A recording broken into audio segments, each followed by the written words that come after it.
I hereby introduce to you Mr. Michael Veazey. Starting a business on your own can be lonely and worrying. Selling online multiplies this issue tenfold. Getting expert help is a great way to reduce anxiety, wasted time, and confusion. The Amazing FBA mentoring program is in its 4th year of helping sellers to get started on Amazon. By now, we have former clients who have, starting from scratch, done 6 figures and even in one case 7 figures a year. Obviously, these are not typical results. These are exceptional people.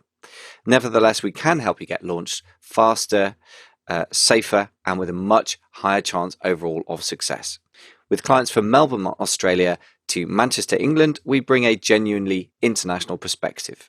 To find out more, go to amazingfba.com/mentoring.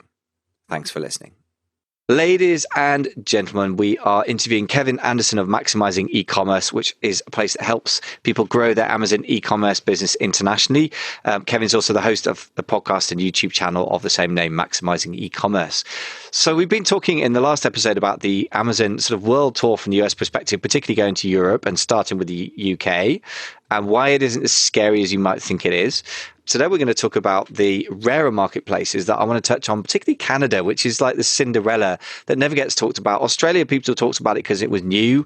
And then it emerged that people were selling like about, 10 units a year and being at the top of page one, and not quite, but we'll talk about that.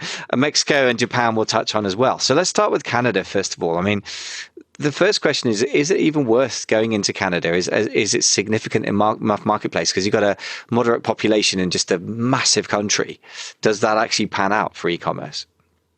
Yeah, so that's one of the interesting things is that people oftentimes have the belief, oh, it's not even worth going into Canada. Because truly, I checked the other day, there's slightly more people in California than there are in Canada. So the belief is like, it's not even worth it. It's a small country.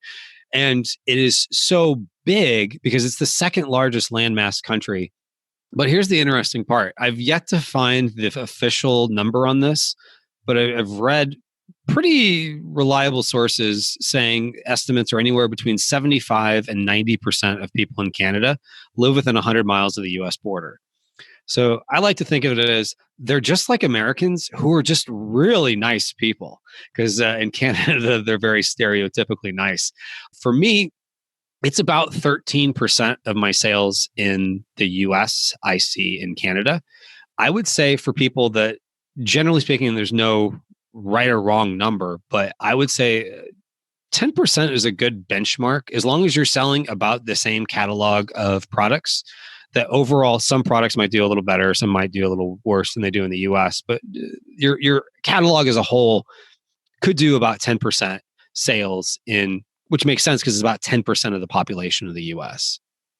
Makes sense. And the other thing is, again, that number, it's looking at the wrong numbers. It seems like, all things being equal, having a bigger set of people to sell to should mean more sales. And in the broadest sense, that is true. However, unless you run the federal government, GDP or overall turnover, if you like, of your entire economy, is not really relevant because if you haven't got a piece of the pie, it doesn't matter how big the pie is, For example, in London, I could wander into central London and go, wow, there are so many Starbucks here selling so much coffee at $2.50 and the coffee tastes absolutely horrendous and it costs about 3 cents to make it and, 5 cents for the label. We all know that Starbucks coffee is pretty grim, but that doesn't mean that I can take market share off Starbucks easily in central London because that would be very, very expensive.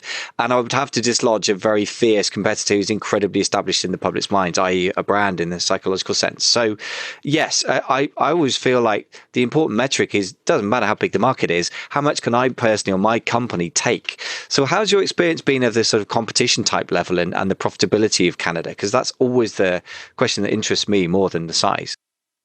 The nice thing about Canada is I would say the profitability is actually a little bit better than the US and sometimes it depends on your product. But here's an anecdotal thing I've learned from my own experience and just in talking to people who have lived in Canada. So think of Canada. As we said, most people live within the 100 miles of the US border. A lot of people live in very expensive cities like Vancouver or Toronto. I mean, those are up there with like New York and San Francisco and London is, extremely expensive cities. Then let's say someone doesn't live in a big city in Canada. Oftentimes, because Canada is so big, even if they're within 100 miles of the US border, they're spread out pretty far. And so you have a lot of people that live in fairly remote towns where like maybe an hour away is a general store that has like a small amount of goods. Like, it's like about the size of here in the US, a convenience store we would call 7-Eleven. It's a basically not a huge store. It's just the way it's been described to me. So think of it as if you need stuff and you can go on Amazon and you can just click a button and it arrives to you in a couple of days. It's worth it to not have to drive an hour away. Or if the pricing is not that far off from what it is for you in Toronto, you're going to buy it. So what I'm saying here is oftentimes, even if you adjust for the currency, oftentimes you can even charge a little bit extra because people are used to paying a little bit more for stuff in Canada than they are in the US. So even if you ship stuff, let's say into the US first before you ship it into Canada, which is actually what I do, although some people ship stuff straight into Canada, it just depends on how you like to manage your business. But you could recoup some of those costs for shipping into Canada by just charging a little reasonably, but charging maybe adjust for the price of the currency and then maybe add on another 5-10% or whatever the case is. First of all, that's something that, in my ignorant British way, being so far away, it was obvious that I wouldn't know it, but that's an amazing statistic that 75 to 90% of people live within 100 miles of the US border. And I love your American expansionist view of Canadians as simply very nice Americans who live slightly further away from the rest of America. I'm glad that we haven't got a Canadian on to respond to that. Would be quite an entertaining response. But broadly speaking, well, funny thing is, I've said that before, and I've had Canadians come up and thank me. They take pride in being really nice. Why not? They're super nice people. Yeah, my experience. My experience. I've not met many Canadians in my life, but I've had a couple on as guests and a few, in person. I have to say this absolutely been true. But apart from that, although lovely reasons to move to Canada, but if you're going to sell to Canada, right, exactly.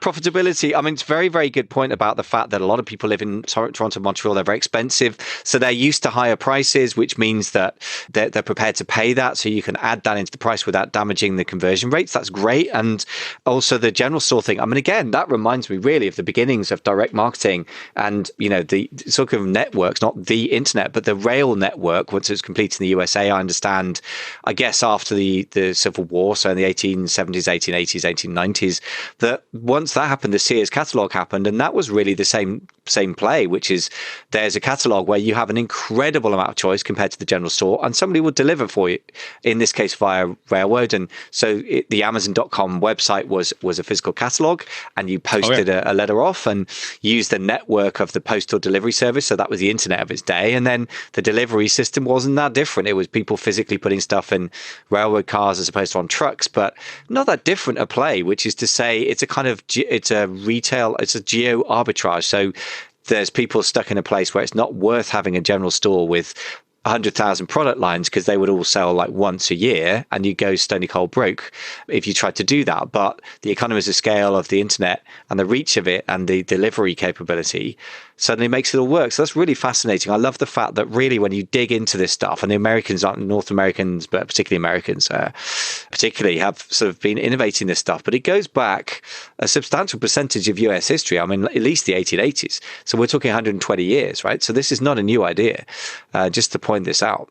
Anyway, I don't know. I love my history. Quite the history lesson. Yeah. Well, I'm interested in this stuff. The thing is that when you look at the really great marketers, and I had Rick Cesarion, who's great at video marketing, and now people are using it on Amazon. It worked on direct response TV a generation ago, but this stuff's been working for generations, and particularly in America. So, just wanted to get that in there. Right. Sorry. Back to the point. But I like the bigger picture. Maybe it doesn't inflate anyone's boat. They're like, yeah, come on, give me the numbers, give me percentages, but 5-10%. Charging a bit more to get it there makes a lot of sense. So that's really good news. So tell me about logistics then. So you were saying you ship straight into the USA, and where does your products come from normally? Is it from China, or do you source in the USA itself these days? Or no, generally my products come from China.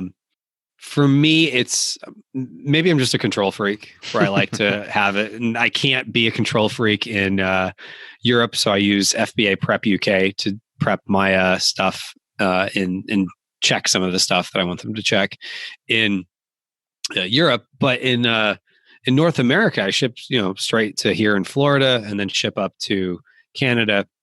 And that works for me. And that way too, I have a little bit more inventory control.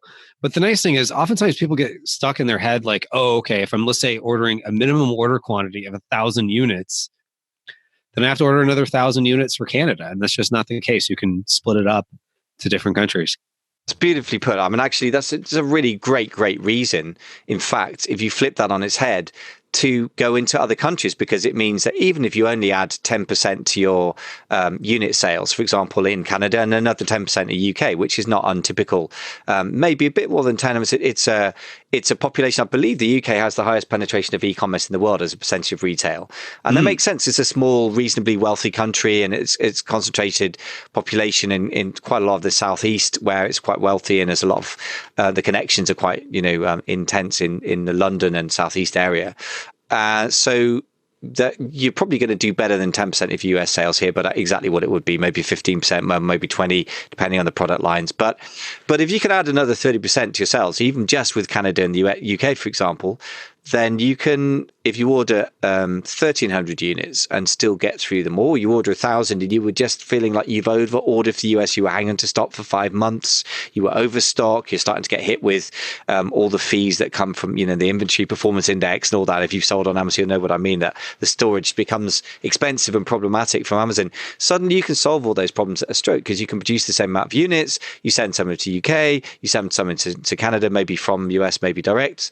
Suddenly it makes your sort of minimum order quantity versus the sales velocity really work out beautifully. And that's often the solution.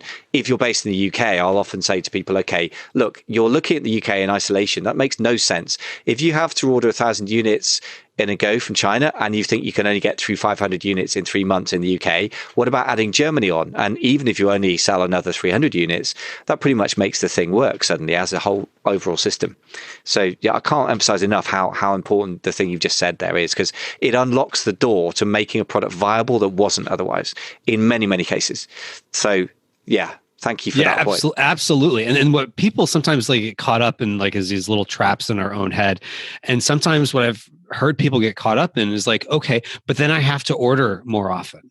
So I have money going out the door more often. Well, keep in mind, once you're making sales and you're up and running in another country, you're also getting money back to you more often too. So you're just selling faster. And anytime you turn over inventory faster, it's generally a good thing. As long as it's profitable, you're going to get your cash flow sooner. So always a good thing, to your point, whatever is sitting, if you're ordering 1,000 units, whatever is sitting, waiting to be the last products out is never a good thing. So if you can move those to the front of the line in another country, so to speak, your business is more viable and it's working better for you. Really, yeah.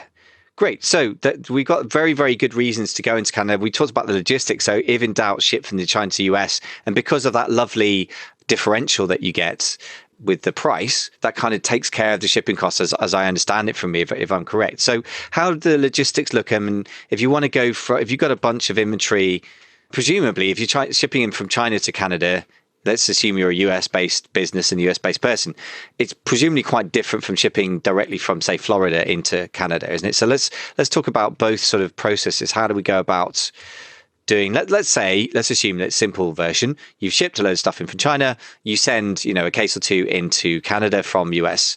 What are my next steps? One of the things that we enjoy so much here in the US is the cost. And this is also available in the UK if you already have your goods in the UK, is the cost for UPS. So the best rates you'll ever see on shipping is what you're shipping within the US to Amazon's fulfillment centers. I mean, it's absolutely amazing. But Amazon wants nothing to do with something that's going across a foreign border. So when you're going into Canada, they want nothing to do with this. You're on your own. So you can work with a freight forwarder. They do this all the time. I guarantee they're used to this. You can use UPS or FedEx. I use UPS quite a bit. I have a couple of freight forwarders I've worked with as well. And they generally all will do a really good job.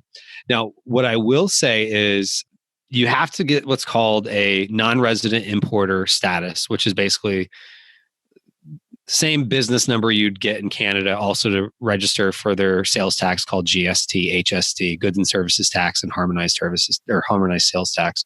It's kind of just a big alphabet soup for sales tax. But the thing of it is, you are responsible for getting it across the border. It's not quite as inexpensive as it is shipping with Amazon, but here's a little trick with UPS. So I was just helping a client the other day, and if you put in promo code EASY or promo code FAST, it'll save you 40% for what's called standard shipping. Sometimes it might not work exactly depending on your account, but you could save up to 40% by either putting in promo code EASY or promo code FAST. Sometimes it's even at a banner at the top. I ignored it for like a year or two. Then all of a sudden I start putting those in. Then their sales reps are calling me, offering me better discounts. So it's always a good idea to use that promo code, because you start getting on the radar for other promos, and it saves you some money there in getting across the border. Then you're also going to have to pay what's called the GST, which operates kind of like how VAT works, where you pay at the border and then you can use that as a credit on whatever you owe the government at the end of the year. And the nice thing is their sales tax there works the same as in the US. So for US people that are listening to this will make sense. And then for people who are in Europe, this might be a little bit different. But at least if they understand how it works in the US, they can mirror this, where basically it's the GST or HST or whatever sales tax for that province is going to be added on top of the selling price. So then Amazon collects that, gives it to you. You pay that out to the government. Oddly enough, only once a year if you have less than 1.5 million Canadian dollars in sales. And you subtract out whatever you paid into the system. So any GST you paid at the border, and then Amazon's going to send you a tax invoice every year, or every month, I should say. And sometimes people freak out like, oh my God, I got a tax invoice. No. That's actually a good thing. That just means, generally speaking, you can use that as a credit. So you could take that invoice and they're going to charge you GST depending on the province that it was shipped from. And you get to pay, or you get to subtract that, I should say, from the GST that you'll pay the government, because you've basically already paid that GST. So it's kind of, it operates a little different because in most cases, in most states in the US don't have credits, other than like maybe if you file early, they might give you like a 0.5% or something random like that. Wow. Okay. But the nice thing is you save money. Okay, that sounds good. I mean, I'm starting to feel a bit like the US sellers must do when you mention VAT. I mean, when something's familiar, I guess it sounds okay. Like you're mentioning provinces and GST and HST and credits. I'm like, wow, this already sounds like a bit of an alphabet soup. So right. I guess in the end, you just need to employ a CPA if you're based in America, or a chartered accountant, as we call it in the UK. So an accountant that will be used to this. But actually, it's like anything else, just because it's unfamiliar. Again, guess what? You're going to have to deal with taxes whatever country you sell in. So get over that and hire somebody, and it's going to be the same Canada as US. But I mean, a 10% uplift to your sales, especially if it makes the unit economics work in terms of the sort of flow through that we've already talked about, turning over inventories, absolutely critical. So if it helps with that, the nice thing, I guess, as well, is if you're working on a small scale and you've got inventory literally in your garage or a garage, I suppose you would say, or in your in your living room somewhere, if you're starting to run out of inventory in the UK, in the USA, you can ship that into an Amazon fulfillment center in the USA, and then equally you can ship it over the border into Canada if it's starting to look like it's going to run out. So you have a degree of flexibility there. It's just occurred to me that actually, on a small scale, works very well. On a bigger scale, you could do the same with 3PL warehousing, I guess, as well, if you really wanted to. But so what about importing direct from China? Is that something you've experienced or experimented with, from China to Canada as a US-based citizen or company? Or is that something you've helped clients with? It is possible to do.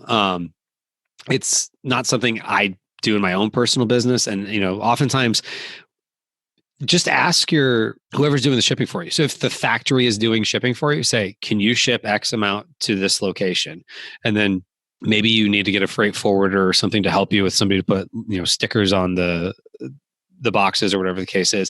But the nice thing is, it's actually less complicated setting up a shipment in Canada. In the US, they pretty much want to know every item in every box. So if you're doing individual packed cases, you have to say, in package one, there's X amount of this SKU and X amount of that SKU, and that gets kind of complicated. In Canada, they just want to know the total amount. So you're just giving them dimensions per box. That's all they want. And I really think all they really care about is just like planning that, like, if big boxes are coming in, that they know what to do with it. It's much simpler shipping it in. And, Interesting. yeah. So it's some of those things, you could work with your freight forwarder. There's a lot of good freight forwarders out there, First Choice Shipping, RPC, Logistics. There's a few that I've worked with, and whoever you work with. Generally speaking, I have found for myself and the clients I've worked with, if they have a freight forwarder, the freight forwarder can help them, or the factory can help them if the factory's already doing for them. That's great. Yeah. I mean, and again, the other thing to say about freight is just like taxes. I mean, it's something as an entrepreneur, you need to have an overall understanding at the global level, but it's not something for amateurs. I mean, freight is a degree level subject that it takes years of experience to get good at. And not surprisingly, because you're moving objects around the planet. So there's economics, there's logistics, there's engineering. I mean, it's complex. So just hire an expert and don't sweat it too much. And the other thing I would say is that, again, people make life very complicated. There's nothing, if you're sea shipping units to the US and you say your MOQ is minimum order quantity is 1,000 units, there's nothing to stop you sea shipping 800 units to the US and sending a couple of hundred units via air through just, floor loading. So very simple, just bung them in some cartons and floor load them onto an airplane and then take them off. And it'll be a very quick way to test out Canada. And then the next objection is, but it won't be profitable. I'm like, yeah, dude, get over it. It's a test. Just see if it will be profitable once you run the numbers. And that's a great way to do it. And again, I've done the same thing when I've sold stuff in the USA. Sometimes I'll sea ship stuff across and then just stick a couple of cartons of stuff in the air to the UK just to see if it sells here. And if it does, then I can go back and create separate logistics pathways via sea if you like. But there's lots more flexibility than people think. I mean, it's once the stuff's been made, getting it shipped around the world is either going to be profitable or it isn't. But the logistics of it aren't something you or I need to worry about because we have no business doing that in the first place. I don't worry when I try and fly from here to New York whether I can fly the plane there. I have no business trying to fly a plane. Right. All I need to know is their scheduled flight. Okay, how much does it cost? That's it. Really, isn't it? Okay, do I need to book it? So yeah, thank you for simplifying that one as well. That's great. I mean, I really like the fact that you have this very can-do attitude, which is very sort of great American virtue, and you're simplifying a lot of stuff, but without getting over involved in details that you have no business being involved in. That's excellent. That's what an entrepreneur should be doing, in my opinion. So that's really, really making me rethink the Canadian thing. I mean, the idea of just shipping stuff over from US to Canada sounds seductively simple. Is that something that you've any experience of people from outside the US doing, like UK based clients or anybody like that? I would say look at it as from the standpoint of, as long as you are able to register, which in most cases you are, there's a list of countries that you can register in Canada for a business number from, and they're vast. So it's not. In fact, the funny thing is, they actually have an office for depending on where you live. So in the U.S., depending on what state you're from outside the U.S., depending on what country you live in. It's pretty simple once you start getting the hang of, like, okay, you need a business number to be able to get across the border because, that's what you use for non-resident importer status. And non-resident importer just means you're from outside of Canada. But the nice thing is, once you're kind of in that system, you just go. And the nice thing is, as you start casting a wider net, you catch more fish. I think I said that in the last episode. You did, yeah. Very good. It's all about making the snowball faster. And then whatever money you make from selling internationally, you could then take that and put it into a new product, or you can put that into driving traffic to a Shopify store, whatever the case you want to do to grow your business, or go on a vacation, or whatever you want to do with that money, because you're getting new profit and you're going through, your cash flow is coming back to you faster in most cases.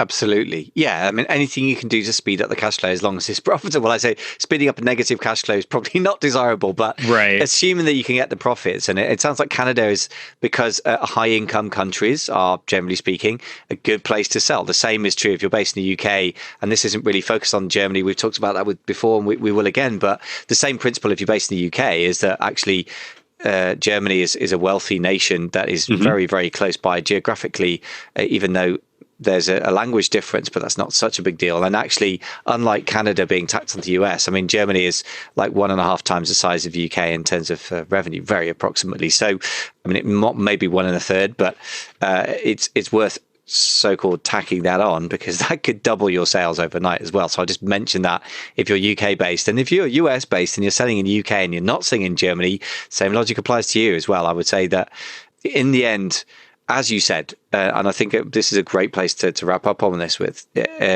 a lot of the barriers are in our heads. Yes, there are legal barriers. There are sort of paperwork barriers. There are tax things that have to be dealt with. But it's just no worse than the US. I come back to that. If you're based in the US, you have such a complex situation on your hands. Everything else is so much simpler, I promise you. It may not be as familiar, but your sales tax system is just crazy.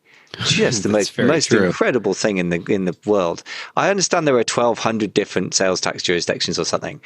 I mean, it's probably every county has their own, and then sometimes cities and yeah, within special cities. Interests. Yeah, they all interact. Oh yeah, it's just crazy. Yeah. I mean, I promise you, VAT, it's 20%. You add that on if you buy a product, so you import it for $5 and sell it for $20 or whatever the equivalent is, or £5, you pay 20% on the import cost. So instead of paying £5, you pay £6, and then when you sell it, instead of selling it for £20, you sell it for £22, and that £2 belongs back to the government. It's not in essence that complicated.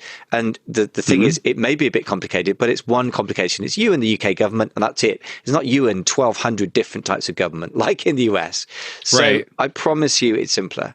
So listen to the man, because it is, and in the end, a lot of it's head trash, and the rest of it is hiring experts, I guess, is the summary, right? I mean, what are your sort of summary thoughts on the next steps? If you're interested in all this stuff, what do you think the next things people should do, especially US based? Let's focus on that. Well, you did say something earlier about, if there's the potential that maybe you'll lose on the first shipment or whatever. Well, why are we able to sell on Amazon? I mean, I think we've all seen this picture of Jeff Bezos at what looks like a card table in like 1994 or something like that when he was just starting out. And I think he had like Amazon.com spray painted on the wall or something crazy. Like, he built Amazon to what it is today by thinking long term. And so if we can take that lesson and think long term, that, if we're going to go into another marketplace, maybe we send a small amount in just to start and we lose a little bit of money, but we know that we're going to build that up over time and figure out ways to be more efficient than that first one. So as we get better than that first initial shipment we send in, we now have the ability to grow our businesses, grow it in other ways. And it's almost like we're throwing a little bit of gas on a fire, so to speak. So if we already have a fire, meaning what we're selling on Amazon, by taking our existing products and putting them internationally, we can really start to grow. Because the thing of it is, and you had touched on this, that it can be expensive sometimes launching in the US because you're launching a new product. There's risk there. You have, more competition, all these other things. And so, yes, there's less competition internationally, but at the same time too, you're using your existing products that already work. And as long as similar products are selling with low barriers, which unless you're in supplement category, in most cases, there's not a lot of barriers going into international marketplaces. So, if you're selling a spatula, it's going to be pretty simple to sell that spatula or whatever the case is in an international marketplace. So just think long term. You can mitigate your risk by checking in those marketplaces, which at least in Europe and North America, you can use tools like Jungle Scout or whoever you use to look at potential sales volume and just see, are similar products selling? You don't have to use the same, like how many units a day can I get? And sometimes people get real caught up in like, well, but the numbers are smaller. Well, let's walk through that. So maybe like you're looking at your product in Canada, it might only sell 1 or 2 units a day, but you have 5 or 10 products. So now you're talking about potential 5, 10, 20 units that you're selling. Think about all the other things you might do to drive more sales. If you find another keyword, how many more products are you selling with that new keyword? Or if, you launch a new product, what's the risk there? So the risk reward for going internationally is pretty simple, especially if you start off in the English speaking marketplaces. And then you can always branch into Germany or Italy or France or Spain and Japan or Australia or wherever else, and just keep widening that net. Because if you do the things others won't do, you're going to get the results others can't have. Great tweetable right there. I better write that down. So if you do the things others won't do, you'll get the results others don't have. Right. That's true.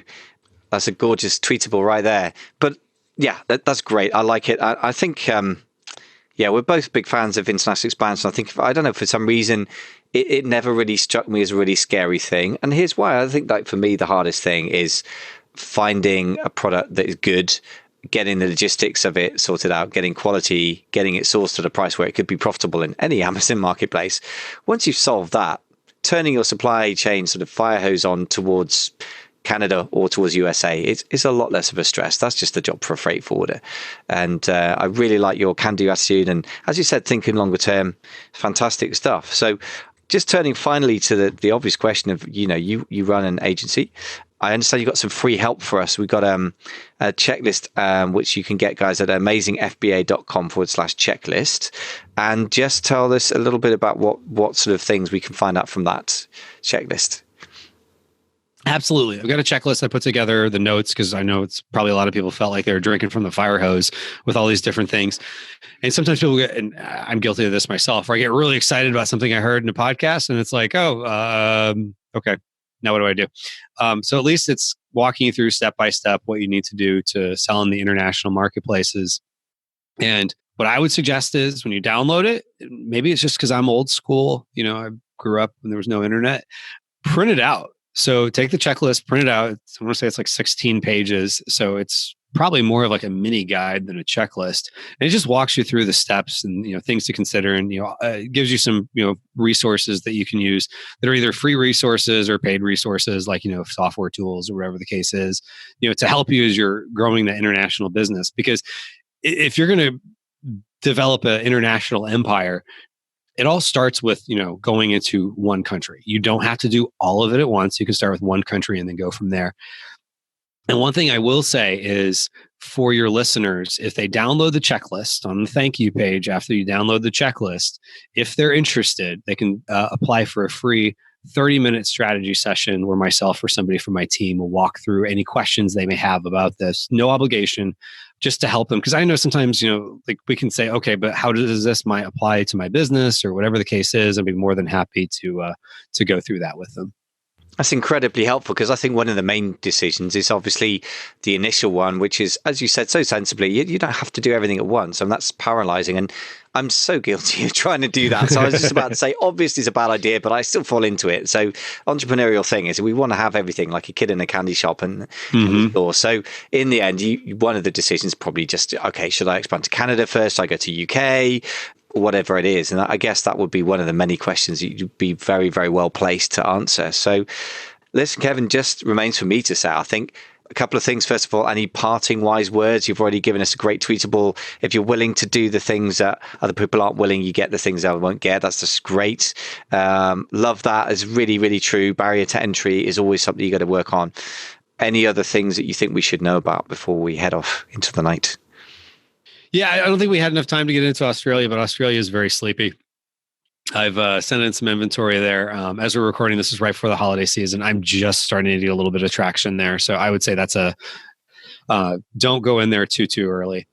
I mean, that's something also I'd love to get you back on when you've got a bit more experience of that and maybe your clients as well. And just talk about the other exotic sort of marketplaces that we didn't get a chance to talk about today, Australia, Mexico, which nobody ever talks about. But even if it's worth discussing, if you should dismiss it, and Japan, which is the third biggest marketplace in the Amazon universe after Germany, bigger than the UK, only by a fraction at the moment. But the way the UK economy is going, I think it could well be bigger than that, bigger gap than that. So it'd be an interesting one to discuss. But for now, I think that's loads to take on. I don't want to blow people's brains. I want them to go away and go, yeah, this is actually simpler than I thought. And, for me, you've just put across without being disingenuous about it, you're actually helping people. You've done it yourself. You're helping people do it. So this is from knowledge that what you've done, Kevin, I think is just make it seem very, very doable and very reachable. I'm kind of excited about Canada now in a way that it just feels like within my grasp now in a way it didn't before. So if nothing else, I think that's a fantastic thing to do for people. So